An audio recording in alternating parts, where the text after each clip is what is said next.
Vamos lá. Estamos gravando. Perfeito. Pode começar, então? Podemos. Então, tudo bem. Uhum. Na Vamos lá. opinião de alguns... Você quer já ler? Tá bom, vamos lá. Vamos lá, você que sabe. Você que Qual que é a página que a gente parou mesmo? Eu esqueci. A gente não leu muito, né? 81. 81. A marcação é 416A9. Tá. Vamos lá, então. 400... isso aí. A9? A9, isso. Tá. Isso, A9. Perfeito. Vamos lá, então. Na opinião Puxa, de algum. Na opinião de alguns, é simplesmente a natureza do fogo que causa a nutrição e o crescimento. Pois só o fogo, dentre os corpos ou elementos, revela-se como algo nutrido e crescente. E por isso alguém poderia supor que é também o fogo que opera nas plantas e nos animais. De certa maneira, ele é um causador, o coadjuvante, mas não o causador simplesmente, o qual é antes a alma, pois o crescimento do fogo é em direção ao ilimitado e até o ponto que existir o combustível. Mas em tudo que é constituído por natureza há um limite e uma proporção para tamanho e para o crescimento. E essas são coisas da alma, e não do fogo, e da determinação mais do que da matéria.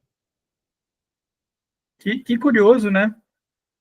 E isso é muito interessante, porque ele está trazendo aqui um elemento que ele mesmo, o próprio Aristóteles, era um grande defensor, que era a escola dos elementistas, né? Os que acreditavam que os elementos da natureza tinham uma alma, uma vida própria, né? Então isso é de extrema importância, porque de fato o Aristóteles resgatou muito desses elementistas que haviam, né, no período pré-socrático, né? E ele gostava muito desses elementistas, ele tinha muito estima, porque ele já via a natureza dos objetos com essa physis própria, né? Essa a ideia de alma própria, né? Então é muito interessante ele trazer o elemento do fogo, né? Que é o elemento que o Heráclito tinha, né? Como sendo o elemento principal da raiz das coisas. Né? E eu achei muito legal, porque ele fala assim, essa questão do tamanho e o crescimento. Só estou anotando aqui, vamos lá. Vou reler aqui para a gente, Sim. porque eu achei isso aqui muito uma baita sacada, né? Mais uma pancadinha, né? Vamos lá. Mas em tudo que é constituído por natureza, há um limite e uma proporção para o tamanho e para o crescimento. Isso eu achei muito Um baita limite, uma sacada. proporção. Né? Um limite, uma proporção. Isso faz muito sentido, né?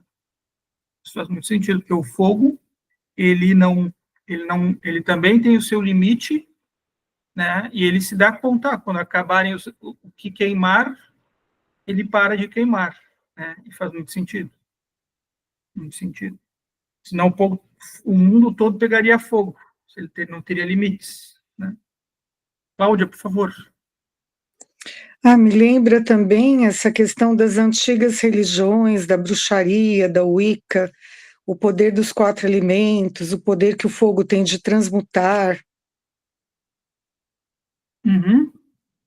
Apesar do Aristóteles não entrar muito nessa seara das coisas muito místicas, né, muito sem uma explicação lógica, racional, mesmo assim ele é um devedor desses elementos da natureza que tinham uma vida própria, né? E isso era a explicação que os antigos tinham, a melhor explicação que eles tinham para que certos movimentos fossem próprios e tivessem propriedades próprias que outros não tinham.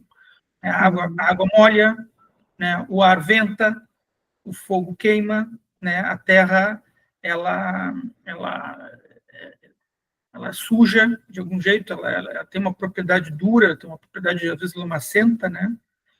E essas propriedades que esses elementos têm elas são co-participantes das criações. O ser humano não conseguia explicar para além disso, né? Boa noite, Ellison, bem-vindo.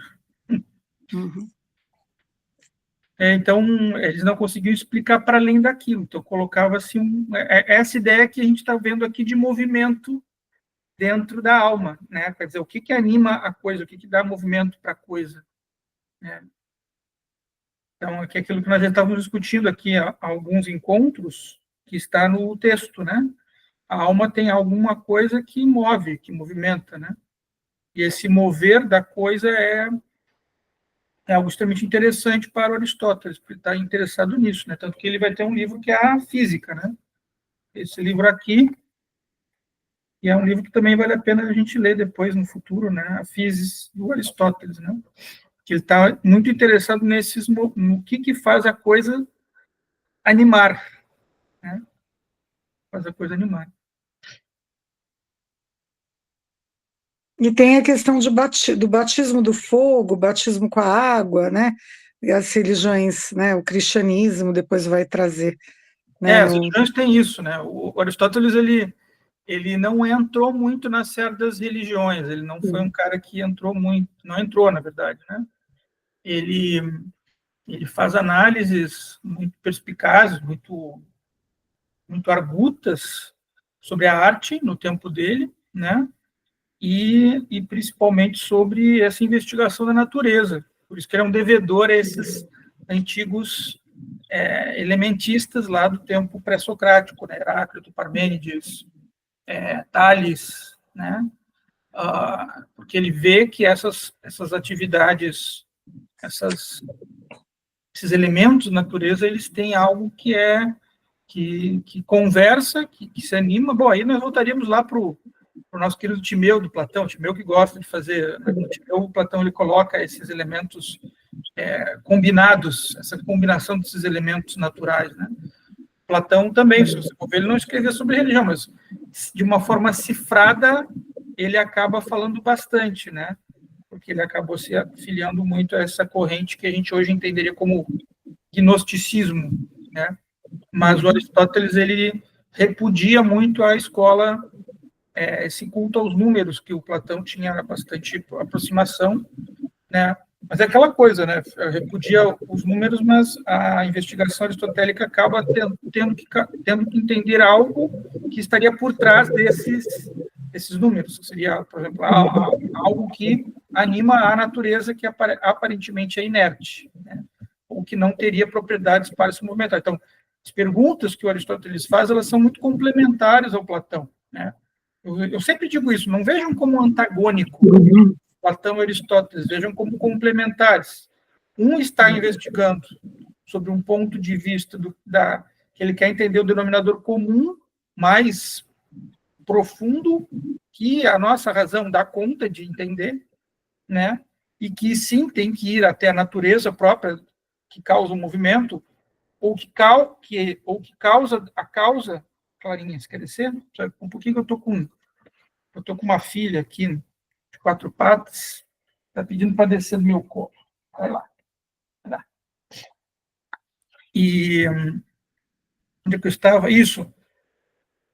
E o Platão, isso era objeto de investigação dos movimentos, é uma coisa que o Aristóteles fica absorto, encantado. Ele tem...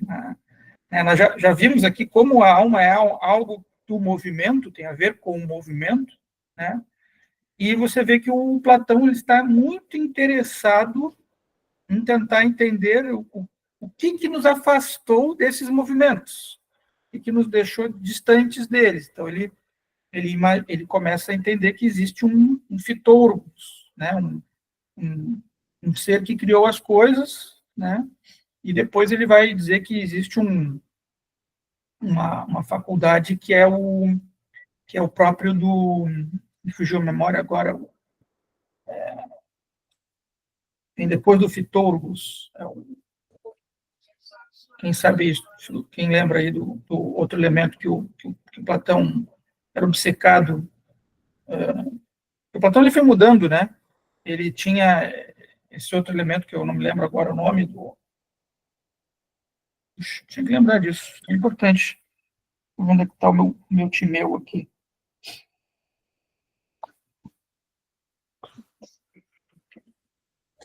Mas essa reflexão, professor, que na verdade eles são complementares, é bem interessante, importante. Eu acho que é importante os demiurgos, né? Os demiurgos. Tem os fitôrgos, os demiurgos e os mimetes, né? Deixa eu só fazer minha questão.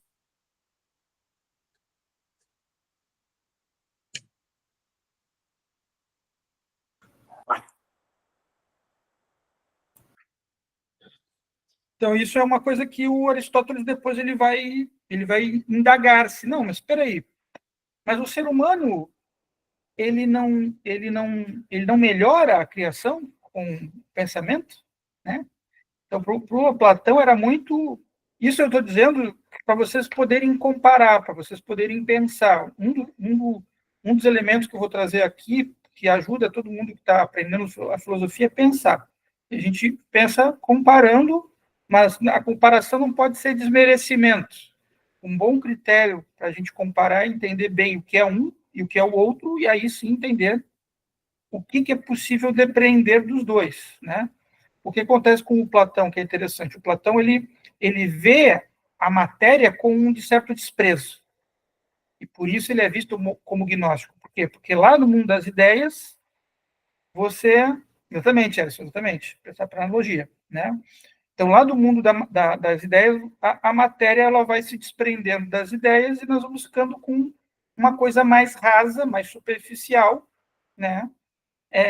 E nós somos co-criadores, mas a nossa co-criação já está muito distante da perfeição das ideias, né? Então, por isso, o Platão tinha um certo desprezo aos artistas, porque os artistas eles pegam a arte e criam uma coisa de uma coisa. Eles são aquilo que se chamou depois de... como é que é o nome disso? Simulacros, né? São simulacros que o artista faz. Quer dizer, são coisas que não são as coisas, são aparências das coisas, né? Bem distorcidas e bem distantes da essência das coisas. E o Aristóteles ele não vê com esses olhos. Ele diz, olha, ser humano, ele chega até a energia que cria, que entende, que absorve, porque ele começa a melhorar esse processo, justamente porque ele usa arte. É por fazer arte que ele encontra esse processo divino maior, que nos liga, que nos religa a nós mesmos. Outro livro que vale a pena entender isso aí muito bem é a Poética do Aristóteles, né? Porque na Poética o Aristóteles lida muito com esses elementos da arte, né? E elementos que, como eu disse, chegam a aquela energia que faz as coisas serem aquilo que elas são.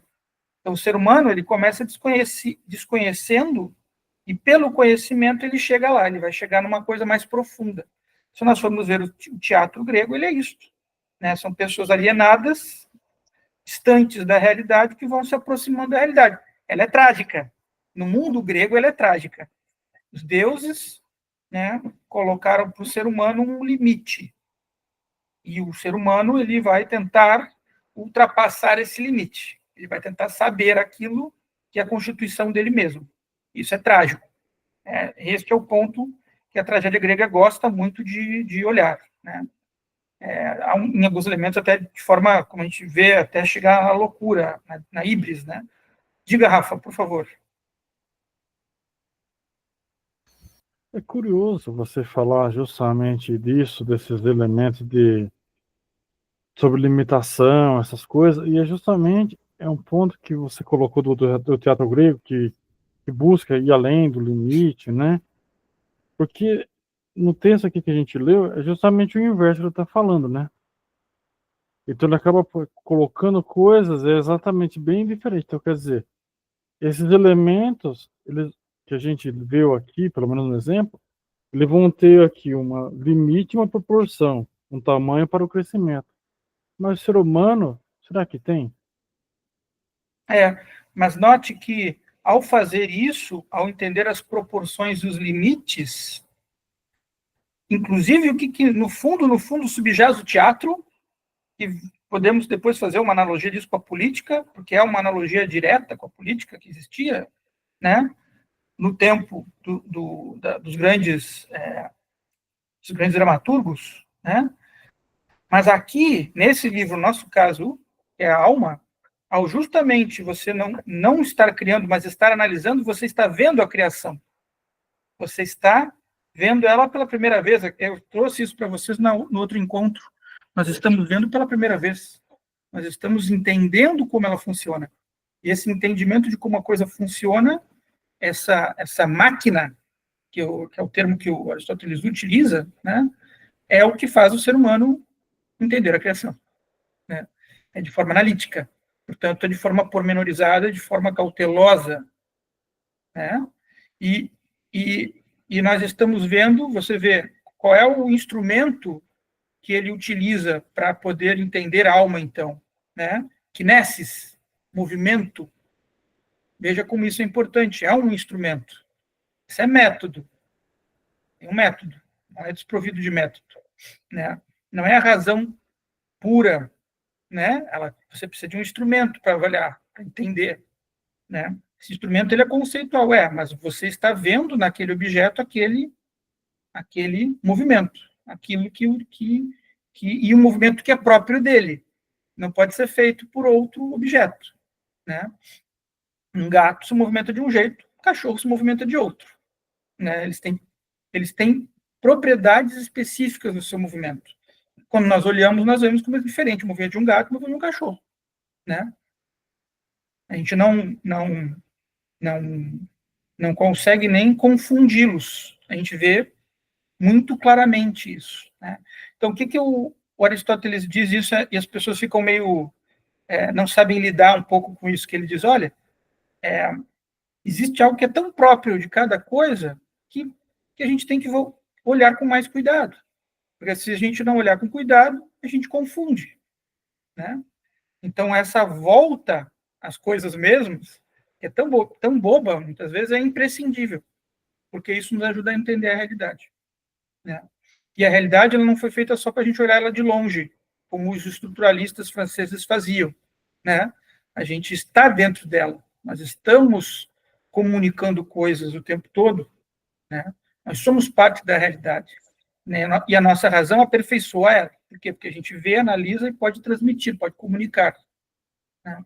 Isso é uma coisa que se vê muito na retórica. Aristóteles fala muito disso na retórica, muito disso. Né? Então, isso que eu estou tentando trazer para vocês, traçar para vocês, é uma linha geral da obra do Aristóteles, não só ficarmos retidos no texto, mas é do texto para o geral e do geral para o texto também. Né? A gente tem que fazer esse caminho. Né? Então, parar e fazer esta reflexão é extremamente importante. Extremamente importante. É o que a gente está fazendo aqui. Porque esse grupo tem o caráter de ser um grupo didático e que faça a conversa que tem que ser feita no campo do conhecimento. Né? O conhecimento não pode ficar somente retido a um elemento estanque, né? Ele tem que estar conversando. O conhecimento é uma grande conversa, se a gente for para pensar. A história do conhecimento é isso, é uma grande conversa. O problema é que é tanto conhecimento que a gente faz um recorte muito pequeno, e geralmente com as coisas que a gente já mapeou. Então, a gente tem muita dificuldade, muitas vezes, de se lançar a observar novamente, a tentar novamente. Né? A filosofia é um pouco isso, é uma tentativa, uma reflexão no aqui e no agora de uma coisa que pode nunca mais voltar a acontecer. Né? Eu acho isso algo bem importante que o Rafael trouxe, e é muito importante isso que o Rafael trouxe aqui. Né? É justamente oposto ao que você vê na poética, é oposto. Mas se você for olhar com muita atenção e muito cuidado, não é oposto. Né? A visão do Aristóteles sobre a arte não deixa de ser uma visão muito analítica, tal como é a que estamos vendo aqui, muito analítica. Mudam os métodos, o método de observação muda um pouco, porque são conceitos novos que ele está encontrando para poder falar de arte. Ele não pode falar de arte como ele está falando de alma aqui. Da mesma forma, ele não pode falar de arte como ele está vendo na metafísica. Né? São áreas, disciplinas de conhecimento distintas, muito distintas. Né? Creio que é isso. Mas Mais um parágrafo. Por favor. Já que a mesma potência da alma é nutritiva e reprodutiva, também é necessário estar inicialmente definida a nutrição, pois se destaca das outras potências por esta função. A opinião de que uma coisa é alimento para o seu contrário, porém, não em todos os casos, mas sempre que os contrários não apenas são gerados, como também tem crescimento um a partir do outro, pois muitas coisas vêm a ser uma das outras, mas nem todas são quantidades. Por exemplo, o saudável a partir do doentio. Tampouco aqueles contrários revelam-se uns aos outros da mesma maneira como o alimento. E é o líquido que nutre o fogo, mas não é o fogo que nutre o líquido. E especialmente no caso dos corpos simples, parece ser assim. Um é o alimento, o outro é o alimentado. Olha que interessante, né? Então ele já se deu conta. É o líquido que nutre o fogo. Por quê? Porque se você pegar e tirar fogo na pedra, a pedra não pega fogo. Você tem que ter alguma coisa que faça combustão na, na, na pedra, né? Então, dentro de um corpo tem que ter água para que ele vá queimando, para que você vá queimando. Não é qualquer água também. É algo que pegue fogo. O nosso corpo pega fogo. Ele pode ser combustível, né? Ele pode ser. A planta também é assim. A planta também, né? Todo você precisa ter uma adequação novamente, né? Então, não é algo jogado, não é algo que pode ser desprezado, né? Vamos lá? Próximo? Vamos lá, então. Mas há aqui uma dificuldade, pois alguns dizem que o que é semelhante se nutre do semelhante, bem como cresce dele. Mas ao outro parece o inverso, como dissemos, que o contrário se nutre do contrário, como se o semelhante fosse impassível à ação do semelhante, e o que o alimento se transforma e é digerido. Sendo a mudança para tudo em direção ao oposto, o intermediário, além disso, o alimento sofre algo por parte daquele que se alimenta, mas não este por parte do alimento. E tampouco o carpinteiro por parte da matéria. Pelo contrário, esta é o que sofre algo por parte dele, apenas passando o carpinteiro da inatividade à atividade. Exatamente. É o óbvio que precisa ser dito, né? Porque ninguém falou disso. Ninguém falou isso, né? Vocês entendam que o caráter analítico ele é difícil porque ele é um pouco assim, né? É um pouco a gente falar do óbvio, de olhar de novo para o óbvio como uma coisa extremamente interessante. A gente tem muita dificuldade de olhar para essas coisas e dar valor para elas. Eu fico muito impressionado quando as pessoas buscam coisas magnânimas, coisas muito espirituais, né? Olhar lá para o céu, ou esperar que a sociedade vai mudar para uma consciência cósmica que vai chegar, porque aí as pessoas perdem de ver o brilhantismo de estar diante de coisas tão pequenas que podem ter uma grande alegria, um grande brilho. Por exemplo, você olhar uma poça d'água, né? Já viram como é uma poça d'água? Fiquem vendo ela por um tempo. Façam esse exercício de ver uma poça d'água, observar uma poça d'água. E observem o que vocês estão sentindo ao observar uma poça d'água. Vejam isso com distinção, né? Comecem a olhar para a consistência da água, né? O som da gota da água. Vocês começam, e a gente começa a entender o que é a natureza de uma poça d'água, né? Isso pode parecer tão simples, mas é extremamente importante, porque o que eu vejo? Que as pessoas querem tentar entender coisas complexas sem observarem coisas simples. E aí a pessoa não consegue chegar lá. Ela fica com a ilusão que ela entende uma coisa muito complexa, porque se valorizam as coisas complexas, mas o simples, como é? né? A pessoa não sabe fazer, não sabe observar o simples para poder extrair dele a riqueza que ele tem. E a gente precisa ter isso perto da gente, pessoal. A gente precisa ter muito isso. Filosofia antiga, olhar para o mundo, aqui, como eu estou tentando olhar, é olhar um pouco como o antigo olhava. Ele olhava para essas coisas aqui, perplexo delas.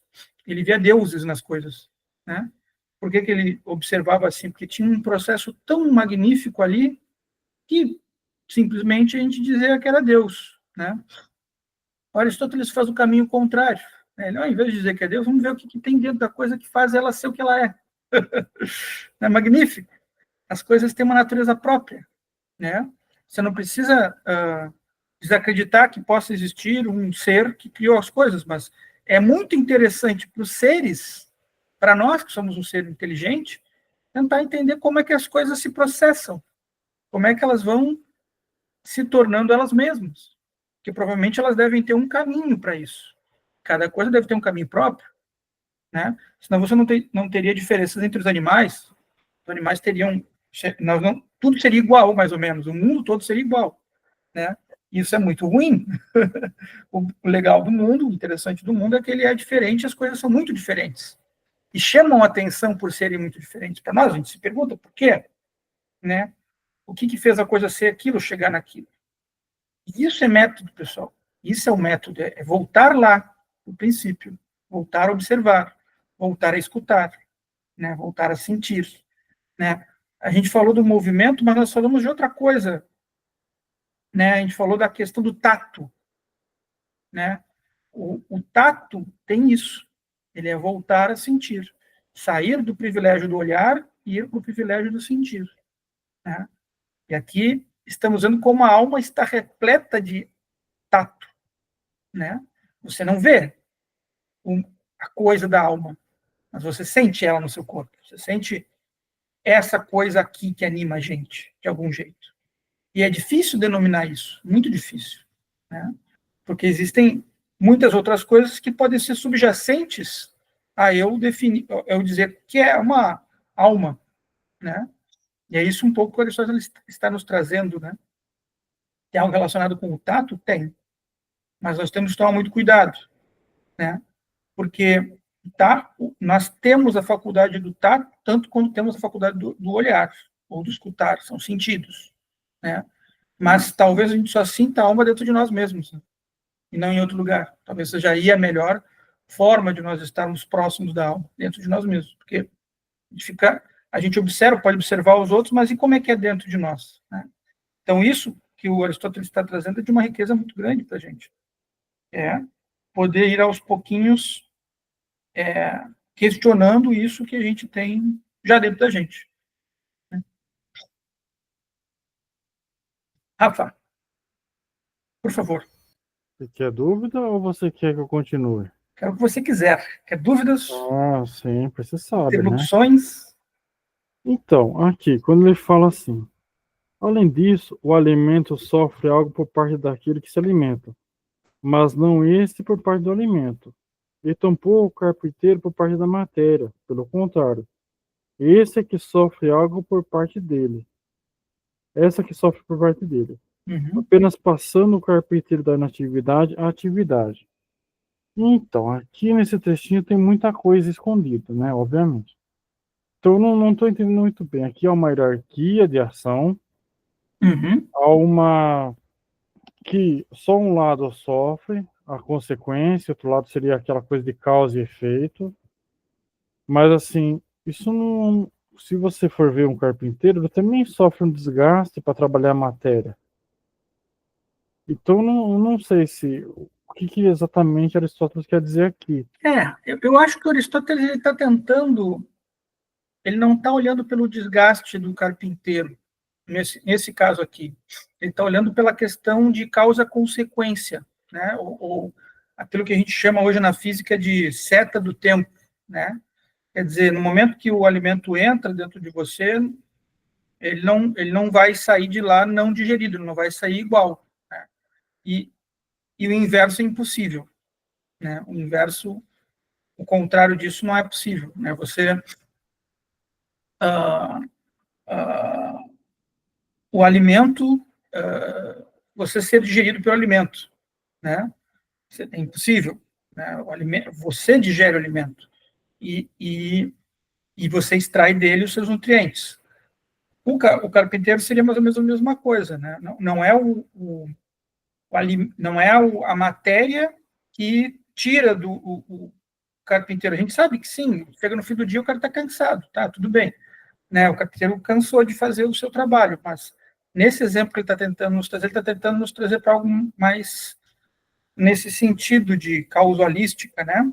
Causa-consequência, por exemplo, você faz um trabalho numa matéria, você modificou a matéria. É isso que ele está tentando dizer. Existe uma atividade do carpinteiro e uma passividade da matéria, que fica passiva que o carpinteiro faça o que ele tem que fazer, né?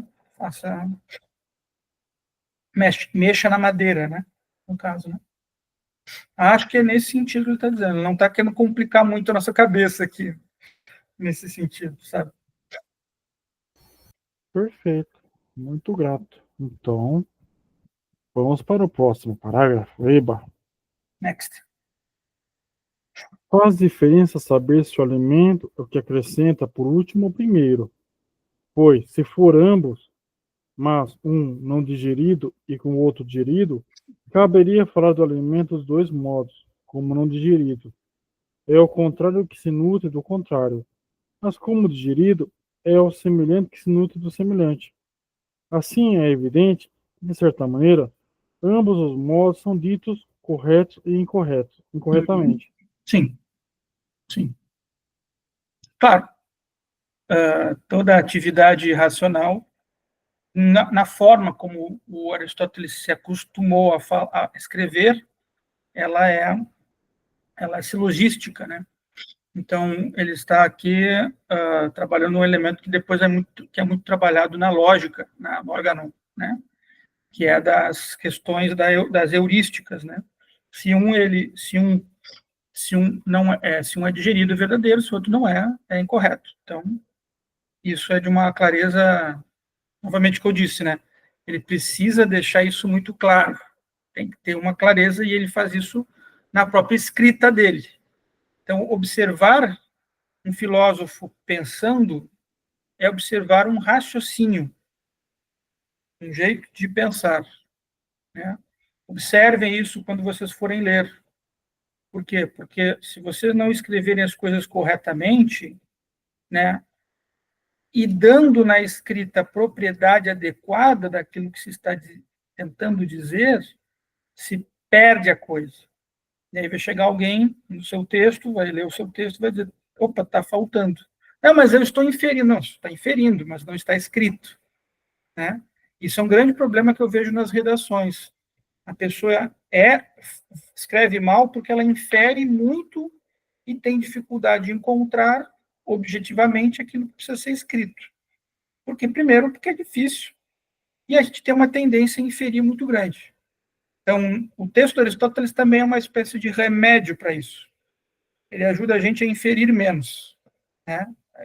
Vamos inferir menos. Por quê? Porque ele está colocando no texto as coisas que têm que ser ditas, né? Não dá, eu sei que conforme, como no parágrafo anterior, né, dá vontade de dizer que o carpinteiro sofre um desgaste, dá vontade. Mas para o raciocínio que ele está tentando nos passar, não é esse o ponto, né? Não é esse o ponto. Ele está querendo nos dizer que há um ser ativo e um ser passivo. Um extrai do passivo uma coisa e faz dele seu trabalho, né? E isso é importante, né? Isso é importante. Eu sei que a gente adora, pela filosofia moderna, ficar inferindo coisas e tentar investigar. A gente está investigando, nós estamos, mas também na sua própria, de um jeito que a gente precise também, nesse aspecto, ir com calma, né? Que é o jeito como Aristóteles ele elenca e tira dali conclusões desses elencos que ele está realizando, né? Perfeito. Vamos lá. Uma vez que nada se nutre sem participar da vida, é o corpo animado, como animado, que é nutrido. Por conseguinte, também a nutrição diz respeito ao animado, e não por acidente. Uhum. Mas, Acidente tenta em pensar nos 11, perdão, o acidente tenta em pensar nas coisas que são, nas 11, nos 11 qualidades que o Aristóteles atribui às coisas, né?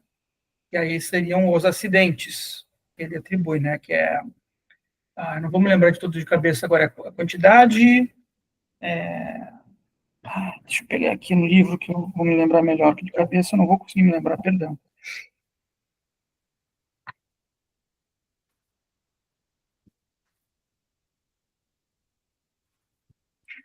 Substância, quantidade, qualidade, relação, lugar, tempo, posição, estado, ação e paixão. Isso. São 9. Né? Então, nesse sentido é que você vai encontrar os acidentes, né? Que vamos dizer assim, complementa, é o predicado, né? Isso, 10 categorias, exatamente. Falei 11, né? Mas são 10. Isso aí. Né? 10 categorias. Exatamente. Essas que eu acabei de narrar para vocês, né?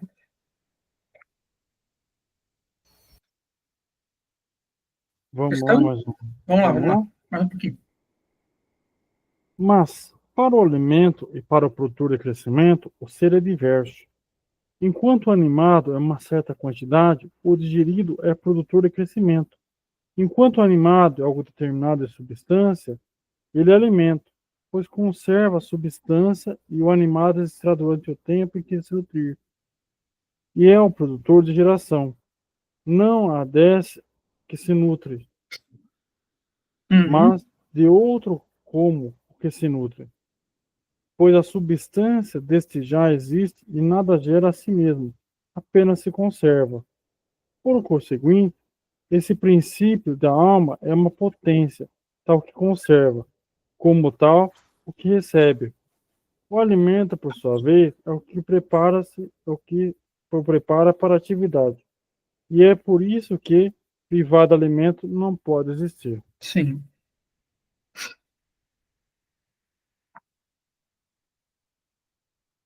É visto que há três coisas: o que é nutrido, aquilo com que se nutre, o que nutre. A primeira alma é o que nutre. O nutrido é o corpo que a possui. E aquilo que se nutre é o alimento. Uhum. Eu acho que eu vou reforçar, é bom, faz bem ler Aristóteles, nesse sentido aqui. Nesse sentido bem coloquial, nós diríamos simples, né? Essa simplicidade é muito importante, pessoal. Não dá para a gente, eu vou reforçar, não dá para vocês querem fazer grandes análises das coisas se vocês não olharem as coisas bem como elas são, face to face, né? De frente para elas, né? Isso é extremamente importante para qualquer atividade humana.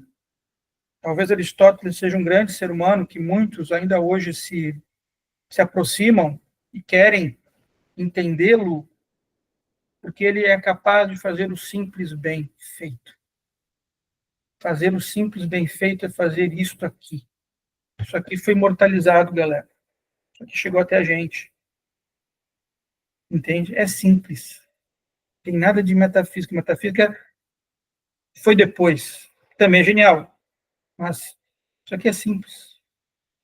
Ele estava dando aulas aqui, uma liçãozinha. Isso aqui é uma liçãozinha pequena. É uma aula, não seriam os grandes problemas para Aristóteles se deter. Isso aqui seria um seminário específico sobre o tema da alma. Né? Provavelmente ele proferiu em vários momentos, né, e guardava essas anotações aqui para ele ir podendo rever o que ele tinha pensado. Mas certamente, na hora da aula, ele não ficou só nessas, ele foi adicionando, mas ele precisava delas aqui para serem a base, para serem o sumo do que ele criou, né? E ele tinha que criar de uma forma simples.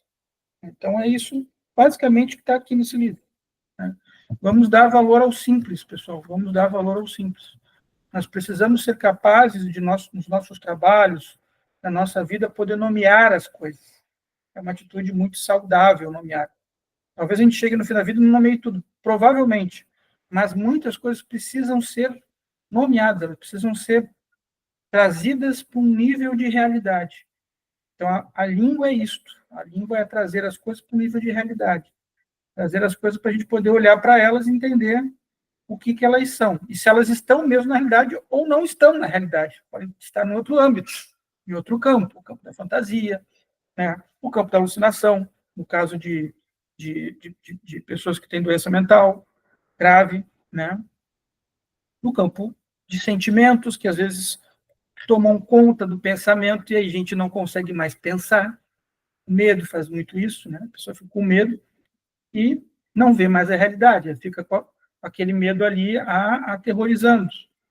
Então, ela perde de comungar com a realidade naquele aspecto ali, porque ela está presa no medo que ela tem dentro dela, né? Olhar para as coisas, né, poder distinguir-se desses sentimentos, desses medos, que às vezes medos ou expectativas que a gente tem, né? De olhar para a coisa, o ideal da coisa. E é engraçado, porque justamente o que a filosofia busca é o ideal da coisa, né? Coisa na sua forma plena, na sua essência. Só que você tem todo um outro degradê, todo um outro manancial de elementos reais que precisam ser observados também, porque eles pertencem à coisa, pertencem à essência, não estão separados dela, fazem parte dela, compõem a sua integridade. Isso é bonito de se ver, pessoal, isso tem uma beleza. Olhar para essa integridade dos seres tem uma beleza, né? Às vezes ela nos causa ojeriza ou decepção, mas é a realidade. A realidade não foi feita para ser o tempo todo linda, ela também tem elementos tensos, de tensionamento, é isso que a gente vê na arte, né? Uma boa arte precisa ter tensionamento, mas ela não pode ficar o tempo todo tensa, senão a gente enlouquece, a gente cansa, né? É aquele tipo de barulho que você fica escutando o tempo todo, tac, tac, tac, tac, tac, ele cansa, satura, né? Você tem que encontrar um equilíbrio das instâncias para que aí você possa observar a coisa de uma forma ponderada, harmônica, né? E a harmonia tem uma certa beleza também. Tem uma beleza intrínseca à própria coisa. Né? Certo? Perfeito. Vamos lá. Andiamo.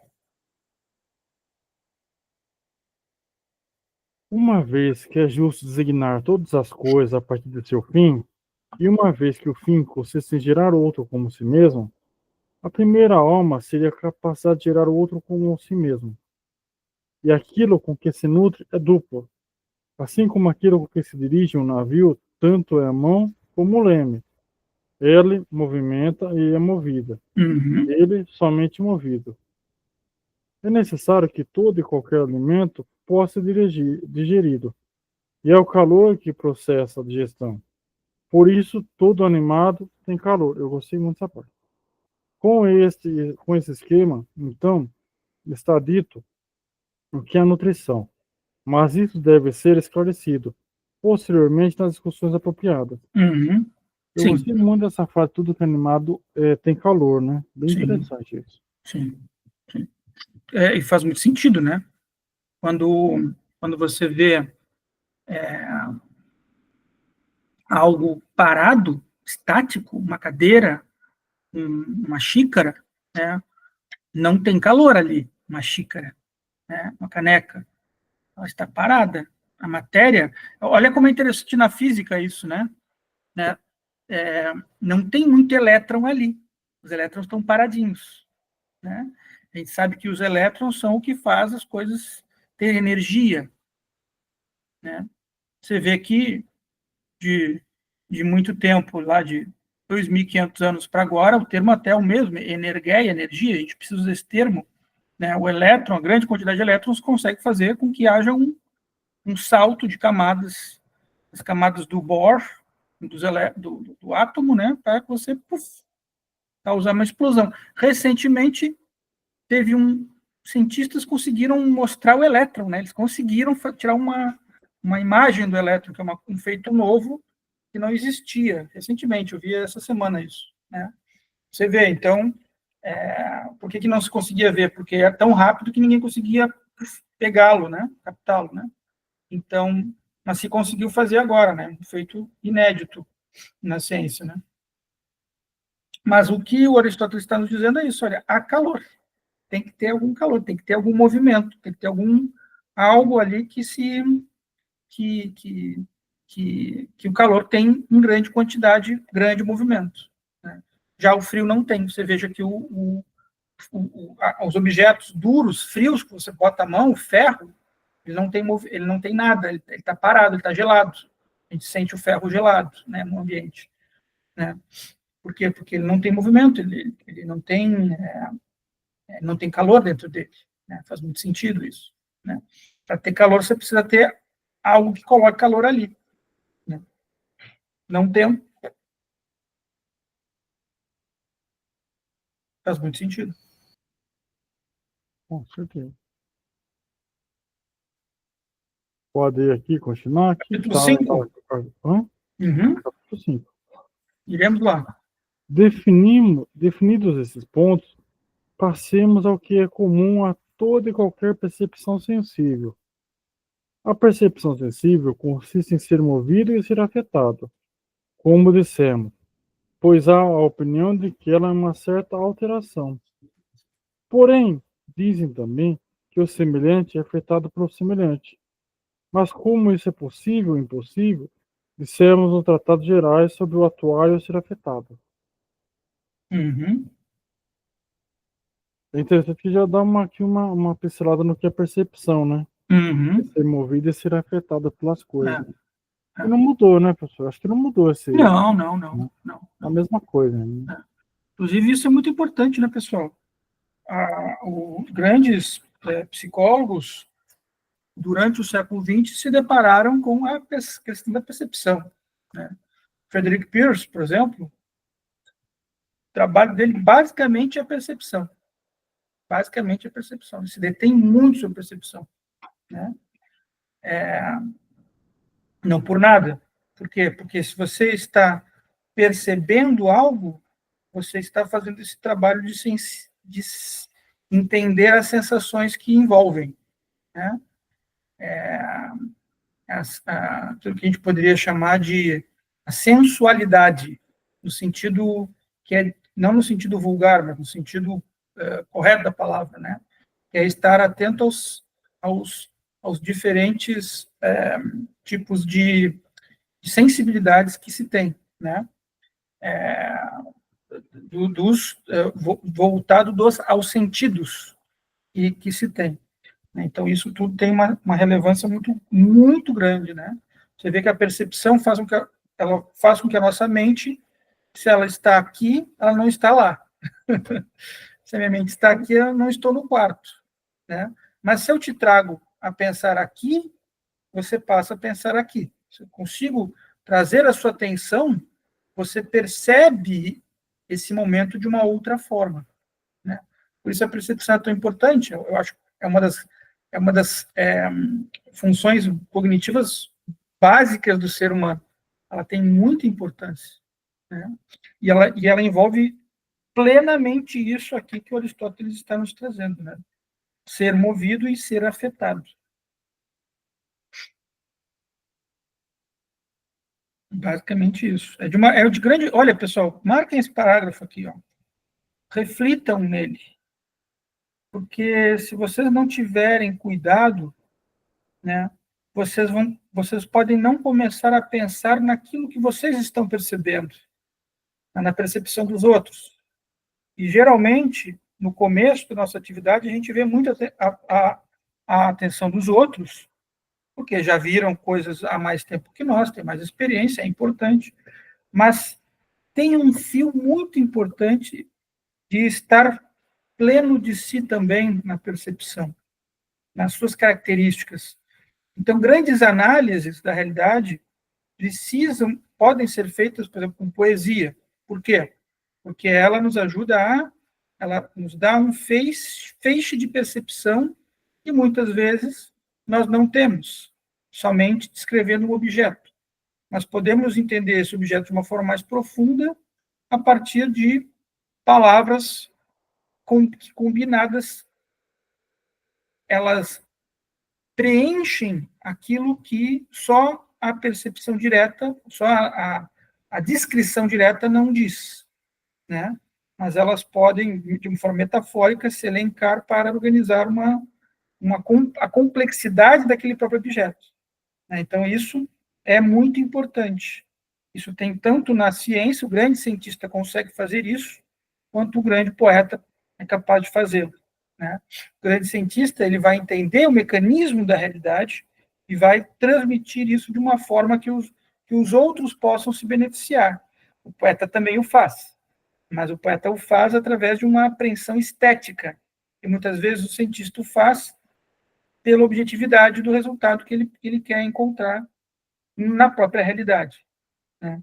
Por exemplo, você misturar certos compostos químicos que vão dar em certos elementos, em certas substâncias, né? 2 moléculas de oxigênio com uma de hidrogênio, você tem água, né? Exemplo básico que a gente tem, né? Isso é um exame da realidade, isso um cientista faz, né? Você pode fazer uma descrição muito bonita do hidrogênio com oxigênio para dar água, poeta pode fazer, né? Então, isso também é uma outra forma de pensar essa constituição da realidade. Mas guardem isso, porque isso tudo tem a ver com essa ideia de percepção. Como é que você percebe? Para onde é que vai a sua atenção quando você está precisando entrar em contato com alguém ou com algum objeto ao seu redor, alguma situação? Eu prefiro até o termo situação, porque eu acho que ele é mais amplo do que só um objeto ou uma pessoa, né? Porque às vezes você está com uma pessoa, mas tem objetos em volta de você, e você está na realidade, e esses objetos interferem na sua percepção, né? Então, uma situação, é um movimento que a gente tem que fazer para enfrentar aquele problema, né? Ou entender aquele problema, né, que está ali na nossa frente, né? A situação é um elemento, a gente precisa da percepção para entender uma situação, né? E nem sempre a gente vai entender ela no aqui e no agora, a gente vai entender ela historicamente, no futuro também, né? Até porque no tempo que a gente vive, a gente também entende algo no passado. Às vezes vai demorando para cair a ficha daquilo. Então, o fator tempo não é um fator que o Aristóteles está atento, mas é um fator que é importante para uma análise, né? É muito importante, né?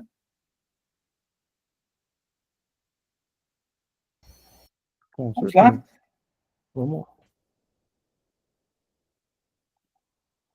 Mas há uma dificuldade porque não ocorre a percepção inclusive dos próprios sentidos, ou seja, porque se tem objetos externos aos sentidos não produzem percepção, já que existem nele fogo, terra e os outros elementos, e de que há percepção por eles mesmos ou por seus acidentes, é claro que a capacidade de perceber, então, não existe em atividade, mas só em potência, e por isso não percebe a si mesmo, assim como o inflamável não queima por si mesmo sem aquilo que o faz inflamar. Do contrário, queimaria a si próprio, e não careceria de que o fogo existisse em atualidade. Uhum. Exatamente. Capacidade de perceber, então, não existe em atividade, mas só em potência, claro, né? Nós podemos ou não perceber. Agora, conforme nós vamos conhecendo a realidade e explorando-a com o nosso intelecto e com a nossa vontade, nós podemos fazer uso da percepção de uma forma cada vez mais ampliada, né? Peguem um sonho de vocês. Comecem a pensar nas situações que levaram à composição daquela imagem que aparece no sonho. Detenham-se sobre por que essas imagens foram parar ali. E não se detenham somente nos desejos de vocês reprimidos. Não, não pensem só nisso. Pensem na própria composição, por exemplo. Aí vocês começam a entender que existe uma percepção, alguma coisa de vocês que é subjacente àquilo e que não precisa necessariamente ser reprimido, mas que muitas vezes é a própria forma de perceber de vocês que está ali. Entende?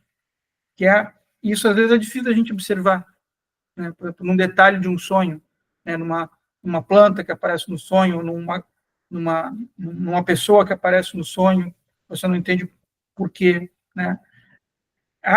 Esses detalhes aumentam a nossa possibilidade de entender o que está acontecendo em nós mesmos, né? Isso demora um tempinho para a gente entender, porque ela é uma potência, não é uma atividade em si, a percepção, né? Andamos. Vamos lá, então. E uma vez que dizemos ou perceber de dois modos, pois dizemos ouvir e ver tanto daquele que em potência ouve e vê. Peraí, que mudou a página. Perceber de dois modos, pois dizemos ouvir e ver. Ainda que esteja dormindo, como daquele que ouve e vê, já em atividade, também se poderia dizer de dois modos, a percepção como em potência e como em atividade. E de maneira similar, o objeto da percepção sensível também será em potência e o outro em atividade. Uhum. Fascinante. Com certeza, é muito interessante. Fascinante. Isso aqui, pessoal, essa última frase é uma aula num curso de psicologia, pessoal. Eu acredito que esse capítulo aqui já é muitas aulas de um curso de psicologia, né? Porque justamente nos ajuda a pensar o grande da atividade de quem está se conectando com coisas, né? Percebendo-as, dando atenção a elas, integrando-as na sua própria consciência. É o grande da ideia de alma, né? Ela é uma atividade, ela é um ser integrativo, nós somos seres integrativos, né? As coisas que nós muitas vezes não damos atenção, não quer dizer que não estejam lá, estão acontecendo, né? E eu acho fascinante pensar que a gente não entende o que é a velocidade da luz, né? Mas nós sabemos que a velocidade da luz é a energia igual à massa da velocidade da luz ao quadrado, né? É fascinante o Einstein ter criado essa fórmula, porque nós não vamos nunca entender o que é isso. Vocês entendem? É genial, é genial. Né? No entanto, a luz existe, está aqui, estou sendo iluminado por ela, vocês também. É genial, né? E isso não quer dizer que ela não exista. Você não vai entender o que ela é, né? Não vai entender corporealmente, experiencialmente o que é isso, né? Isso é uma experiência profunda, uma experiência profunda. Daí que você tem o místico, né? Que é aquele que vai tentar entender o que é essa coisa, traduzir de algum jeito o que é essa coisa, né? Por isso que o cientista tem algo de místico também, porque ele tenta traduzir o que é essa sensação, o que é essa coisa. Mas tem conseguido trazer algo muito profundo, muito difícil, né? Que é uma formulazinha, uma coisa que a gente nunca vai entender bem o que é. E isso aqui dá muito pano para manga, né, galera? Esse capítulo inteiro aqui, eu adoro esse capítulo 5, gosto muito dele. Gosto pra caramba esse capítulo. Gosto muito. Vamos mais um paragrafinho, Rafa? Vamos lá, então. Primeiro, então, tratemos como sendo a mesma coisa o ser afetado, o ser movido e o entrar em atividade, pois o movimento é uma certa atividade, todavia é imperfeita, como foi dito a Lures, e tudo é afetado e movido por um poder eficiente e em atividade. Por isso existe, conforme dissemos, em um sentido, o ser afetado pelo semelhante, em outro sentido, o ser afetado pelo dessemelhante, pois o dessemelhante, que é afetado, mas tendo sido afetado, é semelhante. Sim, ele é semelhante porque é afetado. E nisso é que ele é semelhante. Olha, novamente, pessoal, não tentem ser um Einstein que conseguiu traduzir a luz numa fórmula. Olhem para o simples. Isso aqui é de uma simplicidade fulcral, galera. Fulcral. extremamente importante. Olhem para o simples e extraiam do simples o que o simples está tentando dizer para vocês, não que ele não está tentando dizer para vocês, não que vocês querem dizer por ele. Né? Eu diria até que um dos nossos grandes desafios hoje em dia é a gente tentar prever situações somente com base na nossa cabeça. Porque aí, ou tentar entender situações com base na nossa cabeça. Porque aí você não está entendendo, talvez, a situação na sua complexidade. Ela é um pouco assustadora, eu concordo. Né? Muitas vezes não é aquilo que você está esperando. Muitas vezes não é. Mas é. E isso é o que a gente precisa tentar se comunicar. É pegar essas situações que não têm uma forma definida e tentar dar uma forma para elas. Que aí a gente está ajudando a nós e ao outro que está na nossa frente ali, quem nos interpela, quem nos questiona. Né? Eu digo isso porque em muitos momentos da vida vocês vão ser questionados, sejam em banca de avaliação, ou seja, pela própria vida. Vai chegar para vocês e vai dizer, ó, decifra-me, eu te devoro. Né? É o que a esfinge diz para Édipo, né? Decifra-me ou te devoro. A vida chegou, a água bateu no bumbum, né? E você tem que se inclinar para algum lado. Né? E isso faz parte da vida. Isso está integralmente na vida. Né? Decifra-me ou te devoro. Pessoal, ficamos por aqui hoje. Voltamos semana que vem não voltamos. Semana que vem não voltamos. Vamos ter que passar para outra. Beleza. Tá? Aí fica para o dia... Semana que vem seria dia 31. Seria para o dia 7? 7. Tá, então dia 7. Perfeito. Está marcado. Mais uma coisa, estamos com um grupo no Discord. Não sei se todos vocês foram avisados, mas tem um grupo no Discord. Tem o grupo no WhatsApp, mas também tem o grupo no Discord. Né? Eu sei que as pessoas estão migrando aos pouquinhos para o grupo no Discord. Até vou falar disso ali no grupo do WhatsApp. Caso vocês queiram, também tem nos dois. Né? O link é o mesmo, não vai mudar o link, é o mesmo link. Link para nosso encontro.